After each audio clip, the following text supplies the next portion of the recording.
নির্বাচন শেষ হলেই ভারতের বাজারে বাংলাদেশি পাটের অ্যান্টি ডাম্পিং শুল্ক প্রত্যাহারের উদ্যোগ নেওয়া হবে। দুপুরে রাজধানীতে বিজিএমসি আয়োজিত এক সংবর্ধনা অনুষ্ঠানে এ কথা জানিয়েছেন বাণিজ্য প্রতিমন্ত্রী। কোনো পক্ষ যেন এটিকে রাজনৈতিক ইস্যু না বানায়, সেজন্য নির্বাচনের আগে এ নিয়ে ভারতের সঙ্গে দেন দরবার করতে চাননি তিনি।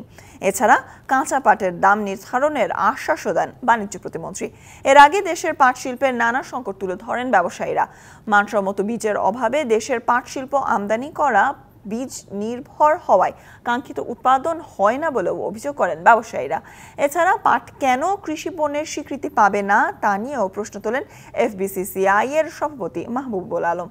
সরকারের যথাযথ পৃষ্ঠপোষকতায় পাট শিল্পও তৈরি পোশাক শিল্পের মতো বিকল্প রপ্তানি আয়ের খাতে পরিণত হতে পারে বলে আশা কথা শোনান তিনি। এ সময় পাট ও পাটজাত পণ্যের রপ্তানি বাড়াতে সহায়তার আশ্বাস দেন বাণিজ্য প্রতিমন্ত্রী। কাঁচা পাটের মূল্য নির্ধারণ করে দেওয়াটা আমাদের জন্য কোনো ব্যাপারই না। আপনারা সিদ্ধান্ত নিয়ে মন্ত্রণালয়ের মাধ্যমে চিঠি দিলে আমি সঙ্গে সঙ্গে এটা জারি করে দিব এবং স্ট্রিক্টলি করব। 1, 2, 3 ঢাকায় জমি জিতে নিন 100% ক্যাশব্যাক সহ 20 কোটি টাকার পুরস্কার।